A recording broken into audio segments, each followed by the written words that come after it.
तो अभी चलो चालू करते हैं हमारा बॉडी फ्लूइड्स एंड सर्कुलेशन। तो ब्लड का रिलेटेड ये लेक्चर है पहला।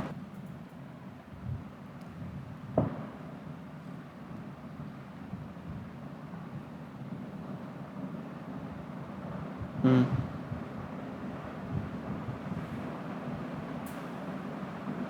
तो बेसिकली इसने ऊपर कहा है कि गपशप है, पर एक चीज़ है यहाँ पे। बेसिकली स्पॉन्जेस और सीलेंट्रेट में तो just simple organism like sponges and coelenterate circulate water from their surrounding through their body cavities to facilitate the cell to exchange these substances. यानी कि गैसेस वगैरह जो भी है ये सब वेस्ट प्रोडक्ट इन सबको सर्कुलेट करते हैं स्पॉन्जेस और coelenterate by water canal system. Blood is the most commonly body fluid या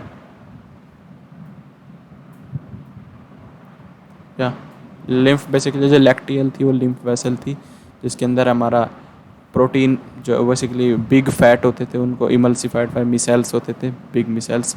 उनको जो है हम प्रोटीन का छिलका लगा के चैलोमुस कुछ ऐसे बना के चीज़ो मिल्टिन जो भी है चीज़ोमाइसिल ऐसा कुछ बना के क्लाइसोमाइसिल जो भी है करते थे ट्रांसफ़र लैक्टियल में। यह इसका फ्लूइड मैट्रिक्स है। Oh matrix formed element sorry plasma plasma without clotting factor serum.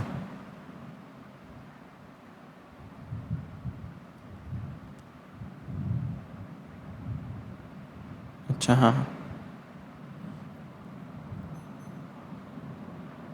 या बिल्कुल सही बात है, फॉर्म्ड एलिमेंट है यह। तो प्लाज्मा की बात करें 55% होता है, स्ट्रो कलर का ऐसा सा प्लाज्मा है। Water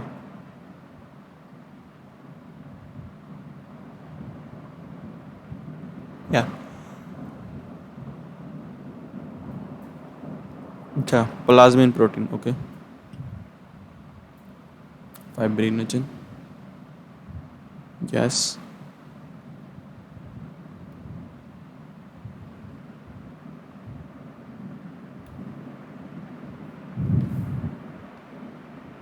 albumin osmotic pressure yes. Albumins cell थे याद है तो ऑस्मोटिक प्रेशर मेंटेन तो यह ग्लोबुलिन बिल्कुल। यह इकलौता वो होता है डिफेंस जो वो है प्रोटीन होता है जो कि कोई बेसिकली क्या बोलते हैं उसको ऐसे सेल नहीं है, ये कोई WBC नहीं है। तो प्रोटीन है जो डिफेंस मैकेनिज्म में काम आता है।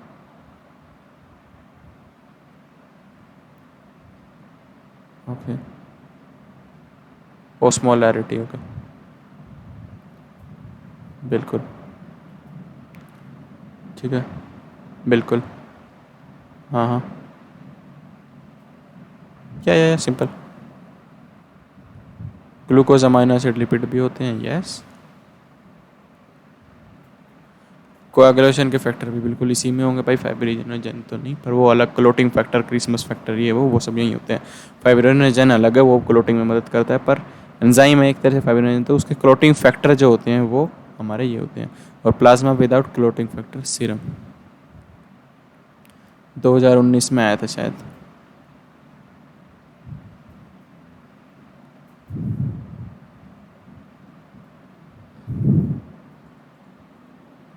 प्लाज्मा में 7% प्रोटीन होते हैं और 90% वो होता है और मिनरल वगैरह देखे लिपिड ग्लूकोज।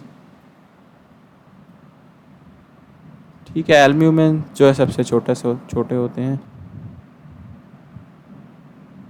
फाइब्रिनोजन सबसे बड़ा होगा। अच्छा ग्लोबुलिन बेसिकली इनकी भी जो वो है प्लाज्मा सेल से निकलता है, प्लाज्मा सेल से एंटीबॉडी निकलती है ना भाई, बिल्कुल सही बात है। सबसे इम्पोर्टेंट ओके यहाँ पे भी देखो सभी हो रहे हैं, एल्ब्यूमिन भी ये भी वो भी या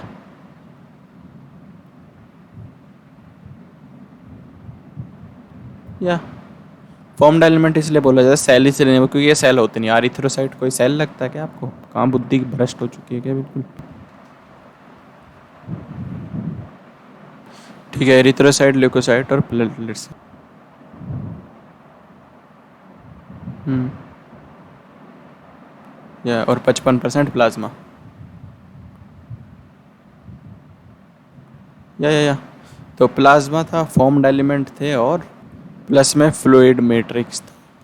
ठीक है, फ्लूइड मैट्रिक्स शायद प्लाज्मा का ही पार्ट होता है, आई डोंट थिंक कि अलग से चीज़ है ये, पर हाँ। या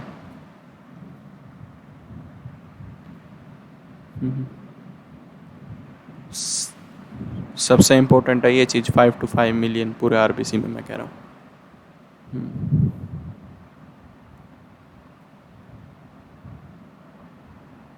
bone marrow, red bone marrow, red bone marrow में होता है, ठीक है, याद रखना, ब्राउन में नहीं होता, ब्राउन अलग चीज़ होती है।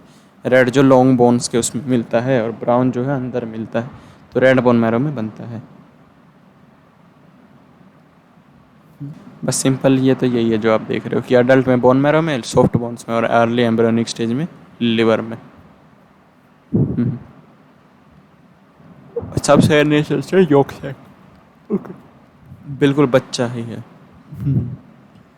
या और बहुत इंपॉर्टेंट हार्मोन, जब भी हम इरिथ्रोपोइसिस बोलते हैं तो इरिथ्रोपोइटिन की बात, और ये इरिथ्रोपोइटिन मदद करता है जो किडनी से निकलता है इन्फॉर्मेशन ऑफ आरबीसी। या 5 से 5.5 मिलियन, तो circular yes, by concave spherical. या तो इतनी देर से आनंद मनी की आवाज़ नहीं आ रही थी, सही हुआ मैंने खुद ही किया है, ज़्यादा तो कुछ था नहीं।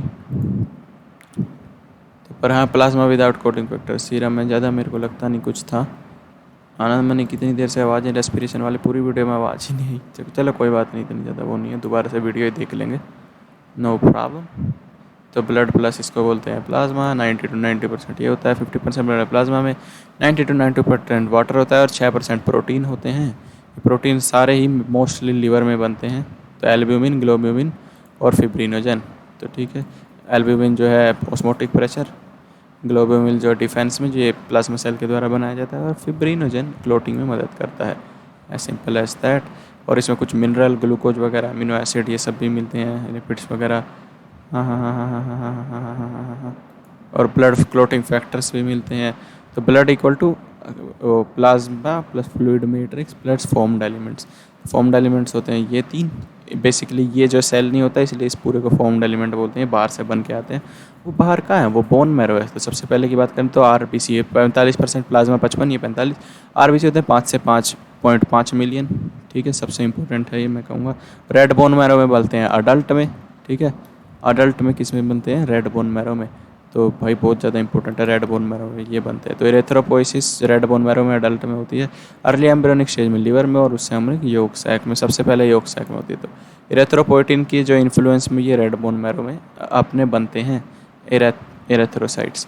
तो यस, फॉर्मेशन ऑफ आरबीसी इसमें मदद करता है, किडनी से निकला हुआ एरेथ्रोपोइटिन। आरबीसी से जब यंग होती है तो सर्कुलर, मैच्योर होता है तो by concave spherical shape which is devoid of nucleus. ठीक है, life cycle 120 days. Nucleus and माइटो।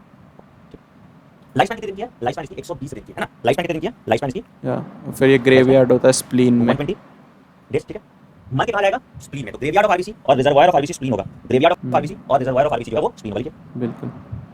Graveyard slash reservoir of RBC जो है ये। सर रिजर्वायर मतलब क्या हुआ?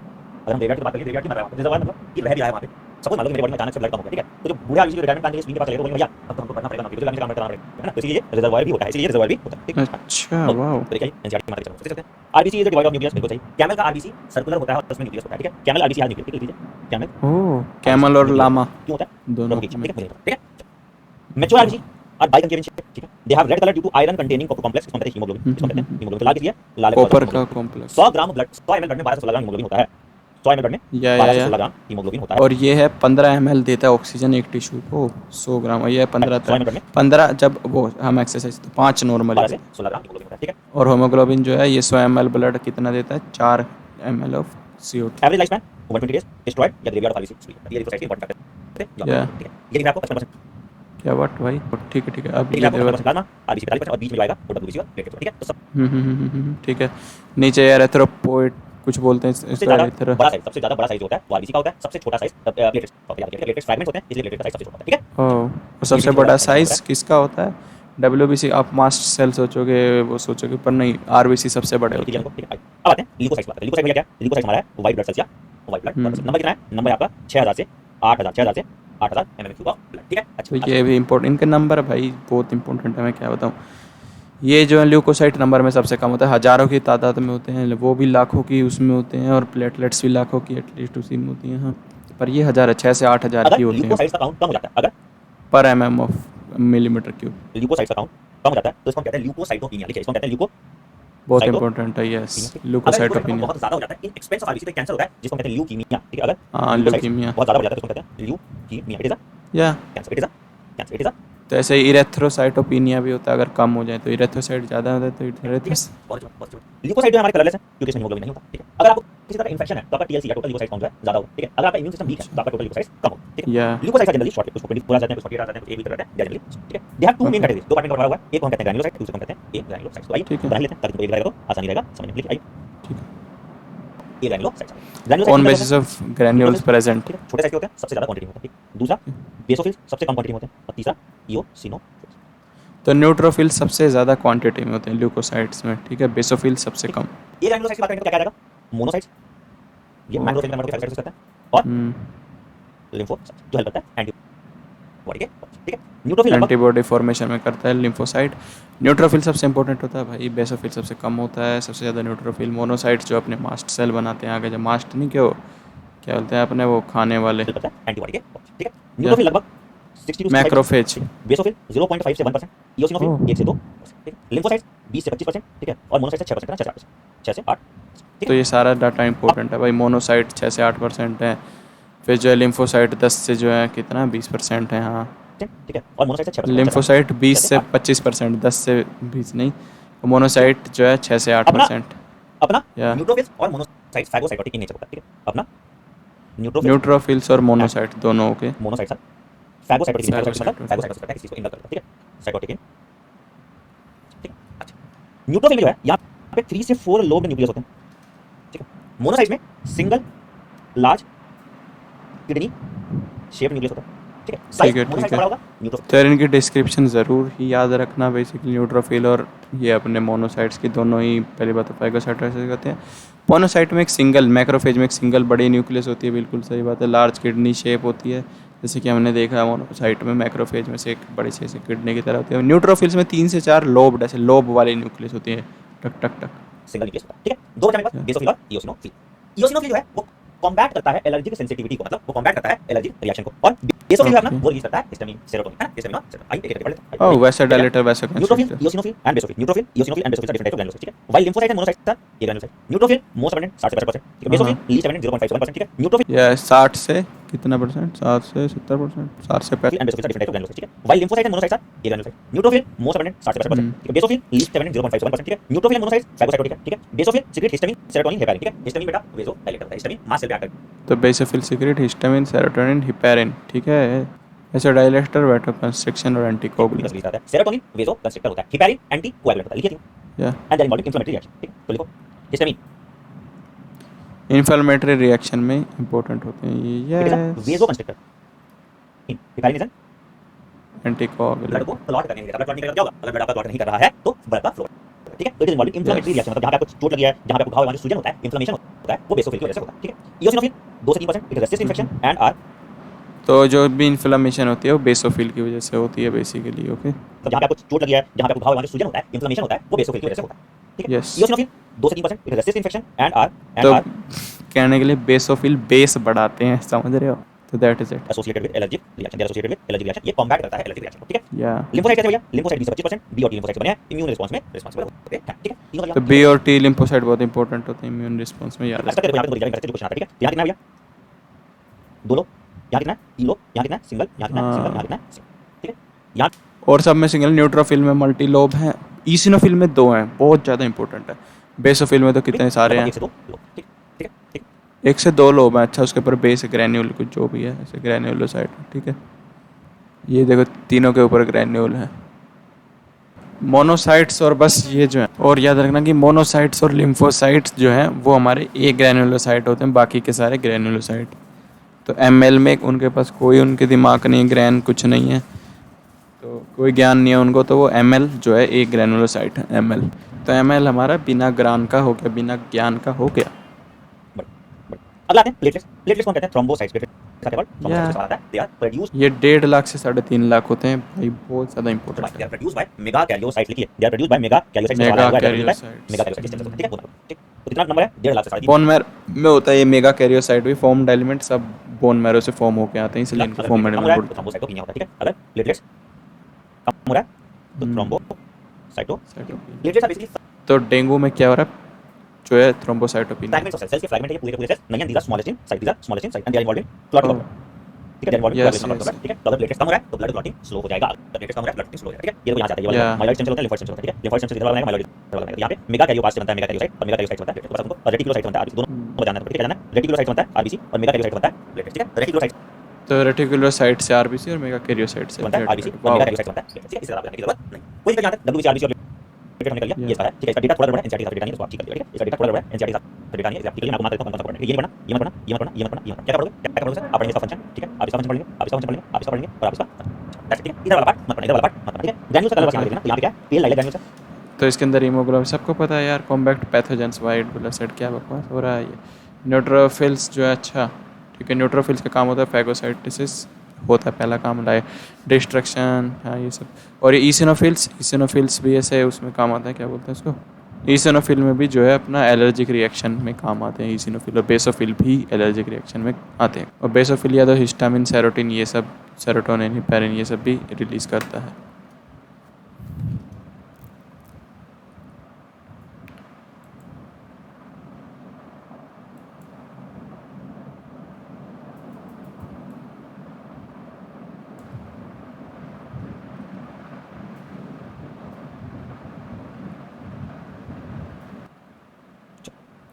हाँ, ब्लड क्लियर है। यहाँ उसका कलर बस यहाँ पे देखना, तो यहाँ पे क्या है? पेल लाइलर ग्रैन्यूल है, ठीक है। यहाँ पे लाल हो जाएगा बेसोफिल और यहाँ पे डीप पर्पल, ठीक है। कलर याद रखना, ठीक है। जितना मैंने लाइन किया उतना पढ़ लेना, ठीक है। कलर याद रखना, बाकी सबको नहीं पढ़ना, ठीक है।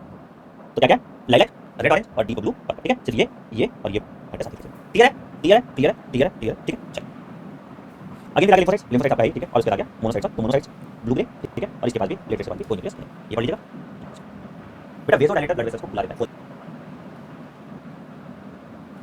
तो बेसिकली ये देखो, ये इमीडिएट इम्यूनरी रिस्पॉन्स, ये तो पता है हमको, लिम्फोसाइट सेल्स, टी और B cells, and natural killer cell भी लिम्फोसाइट ही होते हैं, तो याद रखना। B cell development, plasma cell जो भी है, T cell attack, no problem, no problem, बिल्कुल नो प्रॉब्लम। मोनोसाइट्स यार ये मैक्रोफेज बन जाते हैं आगे जाके, फॉर्म प्लेटलेट प्लग इन ही, यस। बोल देता है, ठीक है। वेसो कंस्ट्रिक्टर ब्लड वेसल को कंस्ट्रिक्ट कर देता है, ठीक है। चलो बड़ी बहुत बहुत या, आइए, या। अब आते हैं ब्लड ग्रुप की बात करते हैं, फिर हम लोग ब्लड ग्रुप, ठीक है। ठीक है, ब्लड ग्रुप देखते हैं। तो बेसिकली हमारे मेन जो ब्लड ग्रुप होते हैं वो तो ए बी ओ और जो है आर एच फैक्टर वाला, A positive, B positive, A B positive, A B negative, O positive, O negative, ये सब। तो बेसिकली ये हैं वो ब्लड ग्रुप। तो ब्लड ग्रुप के ऊपर एंटीजन होता है जो कि सरफेस ऑफ आरबीसी पे पाया जाता है, एक उस एंटीजन के बेसिस पे हम ग्रुप डिसाइड करते हैं। तो ए ब्लड ग्रुप किसको कहा जाता है? जिसके आरबीसी का एंटीजन है, आरबीसी है उसके सरफेस पे एंटीजन ए के मॉलिक्यूल पाए जाए, एंटीजन ए पाया जाए, उसको हम बोलते हैं ए ब्लड ग्रुप। तो जो अब जो बेसिकली अगर एंटीजन, तो एंटीबॉडी होगी क्या उस ब्लड में कोई? हाँ, बी जो ब्लड ग्रुप है, बी एंटीजन है जो किसी और में मिलता है, उसके खिलाफ एंटीबॉडी जरूर होगी। तो एंटीजन का उल्टा एंटीबॉडी होता है, तो यहाँ भी वो बात ट्रू है। तो बी में कैसे? तो बी ब्लड ग्रुप है तो एंटीजन बी है, पर ए के खिलाफ एंटीबॉडी है, अमेजिंग। तो बी वाला बी से ही ले सकता है खून, क्योंकि यार ए डालेगा तो ए से लड़ाई हो जाएगी, तो मर ही जाएंगे। पहले ही वो बेचारा खून की कमी है उसमें, तो और आप उसका इम्यून रिस्पॉन्स करवाओगे तो बस ख़त्म है, टाटा। ए बी जिसके अंदर ए और बी दोनों हो, बेसिकली ये एक जो है पॉलीजीन होती हैं, कुछ छुपी हैं ये, मल्टीपल डोमिनेंस दिखा था कि ए भी डोमिनेंट है और बी भी डोमिनेंट है। तो वो तो पर अगर दोनों एंटीजन प्रेजेंट है तो एंटीबॉडी एक भी नहीं, क्योंकि अगर एक भी होगी तो दूसरे को खा जाएगी, ऑटो इम्यून हो जाएगा। तो ऐसा तो नहीं होना चाहिए। ओ है तो कोई भी एंटीजन नहीं है, सिर्फ एंटीबॉडी है। तो इससे सवाल आता है यूनिवर्सल रेसिपिएंट कौन है? A B positive. A B positive को कैसा भी खून दे दो, नेगेटिव दे लो, पॉजिटिव दे लो, कोई भी ग्रुप दे लो, कोई फ़र्क नहीं पड़ता इसको, क्योंकि एंटीबॉडी तो है बेसिकली, जो ये एंटीबॉडी तो है ही नहीं किसी के भी खिलाफ, तो कुछ भी दे लो। बस रीसस फैक्टर के खिलाफ हो सकती हैं, वो भी हम पॉजिटिव देते हैं। अगर पॉजिटिव पहले से ही है तो रीसस फैक्टर के खिलाफ भी कोई फ़ायदा नहीं, क्योंकि उसमें पहले से ही था। और यूनिवर्सल डोनर होता है हमारा ओ नेगेटिव, क्योंकि ओ नेगेटिव में रीसस फैक्टर नहीं है तो वो किसी के अंदर और बीमारी नहीं कर सकता। यस, तो ये जो आर एच फैक्टर होता है बेसिकली प्रेजेंट होता है आर एच पॉजिटिव ना तो आर एच नेगेटिव बोलते हैं। आर एच नेगेटिव वाले के पास या तो होती है, अगर उसका पहले कभी आर एच पॉजिटिव ब्लड से जो है कॉन्टैक्ट हुआ, या फिर अगर नहीं है तो हो सकती है। अगर आर एच पॉजिटिव डालोगे तो आर एच पॉजिटिव, क्योंकि एक एंटीजन है, बेसिकली एंटीजन है, रीसस फैक्टर है, तो उसके खिलाफ एंटीबॉडी बना देंगे बी सेल और टी सेल, तो एक एंटीबॉडी हो सकती है आर एच नेगेटिव वाले आदमी में। तो मतलब ए बी पॉजिटिव वाला किस क्या मतलब है कि ए बी पॉजिटिव वाला सबसे ले सकता है, क्योंकि उसमें पहले से ही आर एच फैक्टर है, तो ब्लड कभी भी उसके खिलाफ एंटीबॉडी नहीं। अगर ए बी नेगेटिव होता वो गलती से भी, तो आर एच और ए बी पॉजिटिव खून डाल दिया उसमें तो बस हो जाएगा बुरा काम। वही वो क्या होगा कि उसके अंदर आर एच फैक्टर के खिलाफ एंटीबॉडी बन जाएंगी। अगर वो एक फीमेल है और वो जो है क्या बोलते हैं लैक्टेट करेगी, तो बेबी के अंदर आर एच पॉजिटिव वाली नहीं होंगी बेसिकली, तो वो भी मर सकता है। तो बेसिकली ब्लड ग्रुप टेस्टिंग कैसे होती है, तो हम तीन बेसिकली एक ही वो होता है, तो वो खाना उसमें डालते हैं जैसे ब्लड, तो तीन सेक्शन में डिवाइड हो जाता है। तो एक सेक्शन में हम डालते हैं एंटीबॉडी ए है ये, ठीक है, ए के खिलाफ एंटीबॉडी है, दूसरे में एंटीबॉडी भी, और तीसरे में एंटी आर एच, ठीक है, एंटी आर एच। तो अगर किसी का खून ए है तो बेसिकली एंटी ए के साथ रिएक्शन हो जाएगा और ब्लड बिल्कुल अलग सा हो जाएगा। और एंटी बी है उसके अंदर, यानी कि बी ब्लड ग्रुप है, तो एंटी बी का खाना थोड़ा अजीब दिखेगा। अगर उसमें आर एच फैक्टर प्रेजेंट है तो एंटी आर एच के साथ नहीं है तो कुछ नहीं होगा। तो बेसिकली कैसे पता लगता है, असल में होता क्या, जब ब्लड अलग हो तो वो ब्लड अलग होने का मतलब फट ब्लड एक तरह से फट जाता है, ब्लड एग्लूटिनेट हो जाता है। तो सिंपल ये है, ए फट गया तो ए ब्लड ग्रुप है, आर एच फट गया तो आर एच पॉजिटिव है, ना फटा आर एच तो ए ग्लूटिनेट ना हुआ आर एच तो माइनस आर एच माइनस ही हो गया, ऐसा कैसा फटा है। अब वही बात बी के अगर दोनों फट गए तो ए भी, एक भी नहीं फटा तो हाँ उल्टा ओ हो है। गया तो एंटीजन ए लिख लो एंटीबॉडी बॉडी, ठीक है, ये कन्फ्यूजन ना बचेगा होना, बॉडी। एंटीजन तो ये देखो ये एंटीबॉडी भी बनाई हुई आर बी एन सी आर टी दोनों में, ठीक है। चलो अब ठीक है, ओके। कोई दिक्कत ठीक है। तो यूनिवर्सल रिसिपिएंट ए भी हो गया, यूनिवर्सल डोनर हो गया। तो हमारे जैसे महान लोग जो ओ ब्लड ग्रुप वाले हैं वो सबको खून देते रहते हैं, तुम लोग मेरा खून पियो, इसलिए यूनिवर्सल डोनर है, इसलिए मेरा खून पियो। तो समझ रहे हैं ना? आर ठीक एच है, वाला आ गया सब आपका। समझ रहे हैं। तो अगर आरएच फैक्टर प्रेजेंट है तो आरएच पॉजिटिव, अगर आरएच एंटीजन एब्सेंट तो आरएच नेगेटिव, ये बात हमने कर ली। ठीक है, अब एक टर्म देखते हैं जिसको हम कहते हैं एरिथ्रोब्लास्टोसिस फील्ड। ध्यान सुनना मेरी बात, बहुत कंफ्यूज जाते हैं हम लोग। बहुत ध्यान इंपॉर्टेंट सुनना है, मेरी बात, बहुत यस, कंफ्यूज करते हैं। अब इरेथ्रोफेस्टोलिस बीटोलिस। एरिथ्रोब्लास्टोसिस फील्ड कितना बढ़िया नाम होता है, हीमोलाइटिक डिजीज ऑफ न्यूबॉर्न, ठीक है, हीमोलाइटिक हिमोलेटिक डिजीज ओ। Of newborn. समाज सेवा तो बहुत करें, पता है समाज सेवा कितना वाह। टीम है। तो तो अभी हम देखते हैं क्या बोलते हैं उसको, ये इरेथ्रोब्लास्टोसिस फीटालिस। तो ये एक हीमोलिटिक डिजीज़ होती है न्यूबॉर्न की, बेसिकली जो नया बच्चा है उसके अंदर हीमोलाइसिस हो जाती है, अनीमिया तक हो जाता है बच्चा, अब टैं बोल सकता है। तो मम्मी जो होती है, अगर मान लो आर एच नेगेटिव और पापा जो है आर एच पॉजिटिव है, और फर्स्ट चाइल्ड होता है और मान लो एपिथेटिकली आर एच पॉजिटिव हो गया, उसके अंदर आ गई जीन्स आर एच पॉजिटिव जो कोड करती हैं आर एच पॉजिटिव के लिए, हाइपोथेटिकली कोई दिक्कत नहीं, पहले पार्चुरेशन नो प्रॉब्लम। तो पार्चुरेशन जैसे ही होती है वो मिक्सिंग हो जाती है वहीं पे ही ब्लड की, मैटरनल और फीटल ब्लड की। तो मैटरनल फीटल ब्लड की मिक्सिंग हुई तो अब क्या होगा पता है, क्योंकि बच्चा आर एच पॉजिटिव और माँ आर एच नेगेटिव, तो R H positive blood mummy के साथ कॉन्टैक्ट में आएगा आर एच नेगेटिव के। तो हाउ इडियोटिक इज़ दैट, आप समझ सकते हो कि अब मम्मी के अंदर एंटीबॉडी बन जाएंगी आर एच फैक्टर के खिलाफ, तो ओह शिट। तो यानी कि अब मम्मी के अंदर एंटी आर एच फैक्टर आ गया है, जो कि पहले नहीं था नेचुरली, पर अब आ गया क्योंकि लिम्फोसाइट्स ने अब बना दिया है इसको आइडेंटिफाई करके कुछ बेसिकली।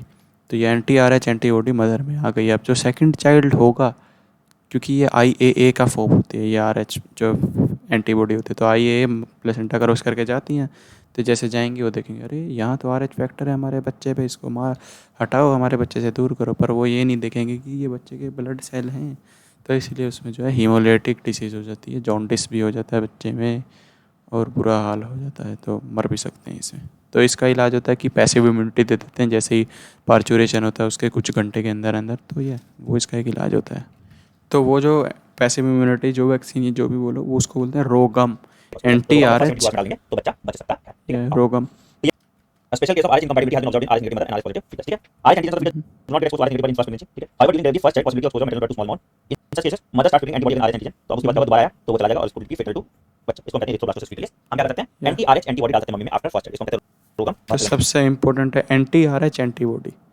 तो एंटी आर एच यानी कि एंटीबॉडी आर एच के खिलाफ एंटीबॉडी पैसिवली डालती है, यस, रोगम फैक्टर, ठीक है 72 आवर्स में। 72 आवर्स में, ओके। नहीं क्यों संकेत बेटा तुम कैसा था बिना किए होता तो है ना, करना तो पड़ जाता है, क्या करोगे वैज्ञानिक प्रक्रिया।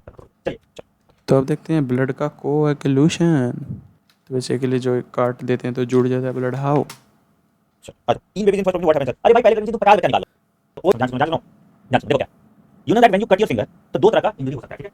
टिश्यू इंजरी हो सकता है और इंटरेस्ट, ठीक है। या तो बाहर वाला हो सकता है या अंदर हो सकता है। इंटरनल समझ लो, जैसे तुम मुंह पे घुसा रहे बड़ा तो यहां से तुम्हारा खून निकला, ये एक्सटर्नल इंजरी। ऐसे पकड़े तुम पेन में घुसा रहे जैसे तुम्हारे पेट में इंटरनल ब्लीडिंग हो जाए, इनर टिश्यू डैमेज हो गया तो उसको इंटरनल ब्लीडिंग, ठीक है। तो दोनों ब्लीडिंग को स्टॉप करता है क्लॉटिंग, ठीक है। दोनों ब्लीडिंग को स्टॉप करता है। अच्छा अच्छा, तो ब्लड इज कोएगुलेशन और clotting of blood due to injury और ट्रॉमा, ठीक है। तो भैया कैसे हम प्रिवेंट करते हैं, देखो ध्यान से क्या होता है। This is a mechanism to prevent excessive loss of blood from the body. You would have observed dark reddish brown formed by cut at the time of clot, ठीक है। इसको क्लॉट कहते हैं और ये ब्लड को लीक करने से रोकता है, इन्फेक्शन से भी रोकता है, ठीक है। तो देखो देखो देखो देखो देखो, एक एंजाइम कॉम्प्लेक्स होता है जिसको हम थ्रोम्बोकाइनेज कहते हैं, जिसको हम थ्रोम्बोकाइनेज, क्या होता है एक एंजाइम जिसको हम कहते हैं थ्रोम्बो। बेसिक समझ होता क्या उसके बाद आगे बात, ठीक है। तो कभी भी ठीक है। तो कैसे होता है ब्लड क्लोटिंग का? तो सबसे पहले जहाँ भी क्लोट हो जाएगा तो उस सराउंडिंग एपिथेलियल टिश्यू या जो भी है वहाँ से निकलेगा प्रोथ्रोम्बिनेज। ये किसी भी टिश्यू के कैरेक्टरिस्टिक होता है, जैसे वो फटता है ये निकल जाता है अपने आप ही। अब जो प्रोथ्रोम्बिनेज है ये थ्रोम्बोकाइनेज को एक्टिवेट करेगा एक तरह से। तो थ्रोम्बोकाइनेज क्या करेगी? प्रोथ्रोम्बिन को थ्रोम्बिन में कन्वर्ट कर देगी। वाह, कितना आसान है। तो प्रोथ्रोम्बिन को तो भाई थ्रोम्बोकाइनेज, यस, थ्रोम्बो को हिला रही है, काइनेज कर रही है थ्रोम्बो। अब ये जो थ्रोम्बिन है ये मिलेगा फाइब्रिनोजन में जाके, फाइब्रिनोजन में। और ये फाइब्रिनोजन अभी ब्लड में सोल्यूबल है, प्लाज्मा में सोल्यूबल है, to be specific plasma protein. जैसे ही इसको मिलेगा थ्रोम्बिन अपना, अरे तुम तो एक्टिव हो, वैसे ही अपने आप को फाइब्रिन में बदल लेगा। ये जो फाइब्रिन होता है इनसॉल्यूबल होता है, तो फाइब्रिन क्या करेगा? सील कर देगा हमारा इंजर्ड एरिया को, seal and protect the injured area. तो अब और जो है अब बच क्या, कुछ फ्लूइड ooze वो पीला पीला भी बाहर निकलता है, बेसिकली वो सीरम होता है क्योंकि उसमें क्लोटिंग फैक्टर नहीं होता है। तो वाह, ये डैट समझेंगे क्लोट नहीं होता। ये ooze जो है कि फ्लूइड ooze की तरह बाहर आता है, और ये फाइब्रिन जो है ऐसे रेटिकुलेट स्ट्रक्चर बना देते हैं जो पैथोजन की फर्दर जो है वो ख़त्म करता है, एंट्री वगैरह इन्फेक्शन को ख़त्म करता है, ज़्यादा ब्लड नहीं निकलने देता बाहर। the plot is formed by a network of threads called fibrin. Clot कैसे बना? Fibrin fibrins, which is dead and damaged formed elements are trapped, जहाँ पे dead और damaged formed elements trapped, ठीक है। बिल्कुल। फाइब्रिन कैसे बना? फाइब्रिनोजन से बना। एंजाइम कौन सा यूज हुआ? थ्रोम्बिन, ठीक है। थ्रोम्बिन कैसे बना? प्रोथ्रोम्बिन से बना। एंजाइम कौन सा यूज हुआ? थ्रोम्बोकाइनेज। इसको हम लिंक या तो जो fibrins are formed by conversion fibrinogen into plasma by the plasma thrombin. अब थ्रोम्बिन कैसे बना? Thrombin internal formed by inactive substance present in plasma के प्रोथ्रोम्बिन। प्रोथ्रोम्बिन कैसे बना? जो है बेसिकली प्रोथ्रोम्बिन से थ्रोम्बिन बनता है थ्रोम्बोकाइनेज के द्वारा। ये थ्रोम्बोकाइनेज कहाँ से आया? प्रोथ्रोम्बिनेज जो भी थी अपनी वो, यहाँ पे ये प्रोथ्रोम्बिनेज थ्रोम्बोकाइनेज प्रोथ्रोम्बिन थ्रोम्बिन, फिर फाइब्रिन थ्रोम्बिन लगा फाइब्रिनोजेन के साथ, तो ठीक है फाइब्रिनोजेन ने फाइब्रिन बना दिया। थ्रोम्बोकाइनेज थ्रोम्बिन को एक्टिवेट कर, बेसिकली थ्रोम्बिन के प्रेजेंट में थ्रोम्बिन को एक्टिवेट कर दिया थ्रोम्बोकाइनेज, ठीक है। प्रोथ्रोम्बिन से, प्रोथ्रोम्बिनेज एंजाइम से बनता है प्रोथ्रोम्बिन। जैसे कि देखो प्रोथ्रोम्बोकाइनेज से थ्रोम्बिका थ्रोम्बोकाइनेज बना, ये प्रोथ्रोम्बिन को थ्रोम्बिन में कर देगी। थ्रोम्बिन सबसे ये याद रखना कि थ्रोम्बिन फिब्रिनोजन को फिब्रिन में कर देगा। और ये थ्रोम्बिन कैसे इंटर्न बनता है? थ्रोम्बोकाइनेज से, बस इतना ही याद रखना है।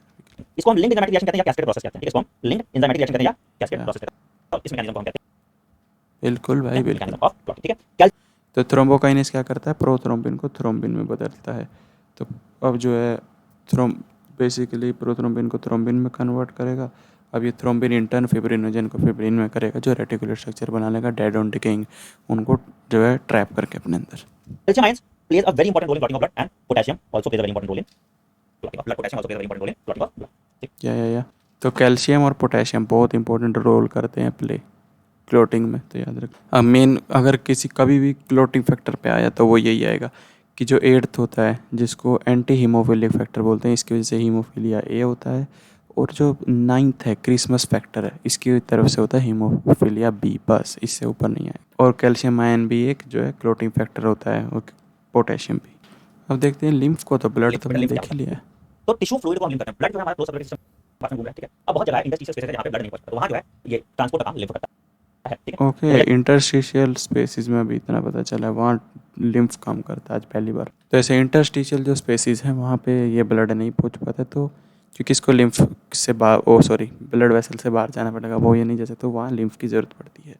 और लिम्फ जो है लिम्फ नोड्स होती हैं वो तो हमारे बेसिकली अपने लिम्फेटिक सेल्स का जो है वहाँ पे तो जन्मजात होती है, बिल्कुल जन्मजात भी होती है, स्टोर भी होते हैं, रिजर्वोयर होते हैं इम्यूनिटी की, तो अमेजिंग।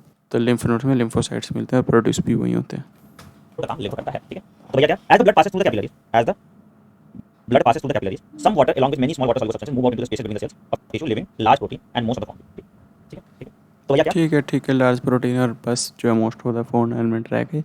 तो lymph lacks large protein and most of the other formed elements, ठीक है। Blood minus vessel formed elements wow minus minus large large protein protein is equal to lymph is equal to lymph blood minus formed element minus large protein is equal to lymph blood minus formed element minus large protein is equal to lymph। यहाँ पे कुछ करनी है, यहाँ पे कुछ नहीं होनी चाहिए, है ना। अच्छा, this fluid release out of the interstitial fluid of tissue इसको कहते हैं इंटरस्टिशियल फ्लूइड। टिश्यू क्या करेगा, एक्सचेंज ऑफ न्यूट्रिएंट्स करा रहा है और डिफेंस मैकेनिज्म में भी हेल्प करता है, ठीक है। फैट्स लैक्टेज के थ्रू जाता है वो लिम्फ में जाता है, ठीक है। और यहाँ पे स्पेशलाइज्ड लिम्फोसाइट्स होते हैं जो रिस्पांसिबल होते हैं इम्यून रिस्पांस के लिए। क्या कर रहा है, ट्रांसपोर्ट बिल्कुल अमेजिंग। दूसरा इम्यून रिस्पांस के लिए रिस्पांसिबल है और तीसरा ट्रांसपोर्ट ऑफ फैट के लिए रिस्पांसिबल। वेरी इंपॉर्टेंट लैक्टेल्स में। सवाल सिर्फ आता है कि भैया लिम्फ क्या है, तो लिम्फ में blood minus formed element minus large protein, ठीक है। Blood minus formed element minus large protein इसको हम लिम्फ कहते हैं, ठीक है। यहाँ तक किसी को कोई भी दिक्कत, यहाँ तक किसी को कोई भी दिक्कत नहीं, यहाँ तक किसी को कोई दिक्कत, कुछ भी समझ में नहीं आता भाई, कुछ भी ऐसा समझ में नहीं आता। उनको इन्फेक्शन कैसे होता है, ब्लड क्लॉट करता है, क्या देखो ना समझो। तो मान लो इनको घाव हो गया, यहाँ क्या होगा, स्किन मेरा क्या है, तुम्हारा फिजिकल डायरिया ना, तो अंदर कुछ लगा दिक्कत हो जाएगा, अंदर कुछ लगा दिक्कत होगा ना, तो वही चीज यहाँ पे प्रॉब्लम। ठीक, बोलो प्लाज्मा और लिम्फ का डिफरेंस बताया। प्लाज्मा क्या है, प्लाज्मा में लार्ज प्रोटीन प्रेजेंट है, यहाँ पे लार्ज प्रोटीन प्रेजेंट नहीं है ना। चलो या तुम्हें खुद ही सोचो ना, लिम्फ में क्या जरूरत होगी फिब्रिनोजन की, तो क्यों। चलो बोलो, अब आते हैं सर्कुलेटरी पाथवेज की बात, ठीक है। अब आते हैं सर्कुलेटरी पाथवेज की बात। क्या भैया, तो the circulatory system are of two types, कैसा, ओपन सर्कुलेटरी सिस्टम और क्लोज है। अगर ब्लड डायरेक्टली साइनसेस या ओपन स्पेस में जा रहा है तो उसको हम कहते हैं ओपन सर्कुलेटरी सिस्टम। अगर ब्लड एक नेटवर्क ऑफ कैपिलरी जब ब्लड सिस्टम में जा रहा है तो उसको हम कहते हैं close circulatory system. Open circulatory system Arthropoda and Mollusca, ठीक है। Close circulatory system analytics and chordates, 50 सवाल आ गया। Close circulatory system analytics and chordates, close circulatory system ज्यादा प्रिसाइज मेथड है। तो सबसे इम्पोर्टेंट यही सवाल है, 50 बार सवाल आ चुका। आर्थ्रोपोडा और मोलस्क में जो है अपना open circulatory system, arthropoda mollusc में। तो एएम अगर जल्दी उठना है तो सर्कुलेटरी सिस्टम को ओपन रखना होगा, ठीक है। एएम सुबह उठना है, और जो है एसी में सोना है तो भाई अपना क्लोज करके सो, सर्टिफिकेशन सिस्टम, ठीक है। तो आर्थ्रोपोडा और मोलस्क बस याद रखना, जबकि एनालिटिक्स जो है एनालिटिक्स इतना है उनमें तो होता है। कॉर्डेट्स, क्लोज सर्कुलेटरी सिस्टम ज्यादा प्रिसाइज मेथड है, क्लोज सर्कुलेटरी सिस्टम ज्यादा प्रिसाइज मेथड है, ठीक है। फिश में 2 चेंबर हार्ट होता है, एक एट्रियम एक वेंट्रिकल। एम्फीबियंस और reptiles except crocodile 3 chamber heart. Crocodile में, बर्ड्स में और मैमल्स में 4 चेंबर हार्ट होते हैं, 2 एट्रियम और 2 वेंट्रिकल, ठीक है। 2 एट्रियम। तो सबसे इम्पोर्टेंट सवाल ये बता दे, क्रोकोडाइल में, बर्ड में और मैमल में 4 चेम्बर्ड हार्ट होता है, वाओ। एम्फीबियंस में और रेप्टाइल में 3 चेम्बर, और फिशेज में तो सिर्फ 2 ही चेम्बर्स हार्ट होता है, वीनस हार्ट होता है फिशेज में तो। ठीक है।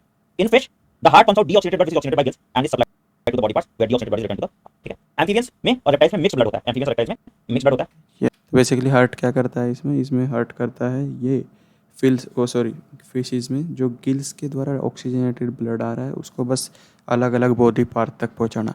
अब वो अलग अलग बॉडी पार्ट से दोबारा गिल्स तक पहुंच जाएगा और वहाँ पे रेस्पिरेशन होगी दोबारा हार्ट में। तो हार्ट में कभी भी ऑक्सीजनेटेड ब्लड ही नहीं आ रहा, हार्ट में हमेशा जो है डीऑक्सीजनेटेड ब्लड आ रहा है, जो कि डीऑक्सीजनेटेड ब्लड ही बार बार आता है, इसलिए इसको वीनस हार्ट बोलते हैं, ठीक है। और डबल सर्कुलेशन, ठीक है। देखो सर्कुलेटरी सिस्टम समझ लो, देखो कैसे होता है। एक मिनट। और एम्फीबियंस और रेप्टाइल उसमें मिक्स्ड ब्लड होता है और डबल सर्कुलेशन होता है इधर, ठीक है। इसमें ऑक्सीजनेटेड डीऑक्सीजनेटेड ब्लड दोनों मिला हुआ होता है। तो एम्फीबियन और इसमें डबल सर्कुलेशन कैसे होता है, लेफ्ट साइड लेफ्ट वेंट्रिकल है जो उसमें बेसिकली आता है ये ऑक्सीजनेटेड ब्लड गीन लंग ऐसे जो भी है होता है। डीऑक्सीजनेटेड ब्लड है from other body part in the left atrium कह सकते हैं। पर जो वेंट्रिकल है, वेंट्रिकल बोलते थे मैंने यहाँ पे लेफ्ट एट्रियम है जिसमें ऑक्सीजनेटेड ब्लड, और लेफ्ट एट्रियम राइट एट्रियम में डीऑक्सीजनेटेड। पर जो वेंट्रिकल है वो एक ही है, इसमें 2 वेंट्रिकल नहीं होते, तो वेंट्रिकल में मिक्स हो जाएगा। सोचो बीच की सेप्टा नहीं है हमारे वेंट्रिकल, तो मिक्स हो गया ब्लड, और ब्लड मिक्स्ड ब्लड ऐसे पंप होगा इन एम्फीबियन और रेप्टाइल में। बर्ड्स और मैमल में 4 चेम्बर हार्ट तक बिल्कुल सटीक, एक नंबर। क्रोकोडाइल में भी मक्खन मार के बिल्कुल। तो सामने फिश का सर्कुलेटरी सिस्टम है, सिंगल सर्कुलेशन है और 2 चेम्बर्ड हार्ट है, वीनस हार्ट है। तो अब देखो मिक्स सर्कुलेशन में बेसिकली जो रेस्पिरेटर, सबसे पहले देखो राइट एट्रियम लेफ्ट एट्रियम और मिक्स वेंट्रिकल जिसको, या फिर एक ही वेंट्रिकल थर्ड वेंट्रिकल।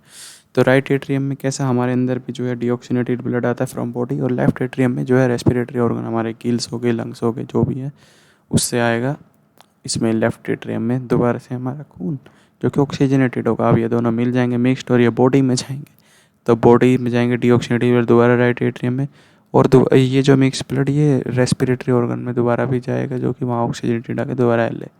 तो मेनली बॉडी सेल्स कौन सा ब्लड ले रहे हैं, जो मिक्सड वो है।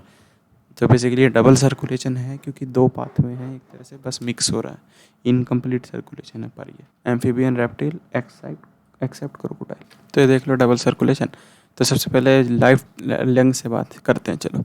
तो लंग से आया भाई अपने लेफ्ट एट्रियम में जो है ऑक्सीजनेटेड ब्लड। ठीक है, ये ऑक्सीजनेटेड ब्लड जो है लेफ्ट एट्रियम में आया लंग से, तो ये लेफ्ट एट्रियम से लेफ्ट वेंट्रिकल जाएगा, लेफ्ट वेंट्रिकल इसको पंप कर देगा बॉडी में, बॉडी से डीऑक्सीजनेट हो जाएगा। तो डीऑक्सीजनेट होकर दोबारा राइट एट्रियम में आएगा, ये राइट वेंट्रिकल में आएगा, राइट वेंट्रिकल इसको पुश कर देगा इन लंग्स में। ठीक है, ऑसम। तो ऐसे सर्कुलेशन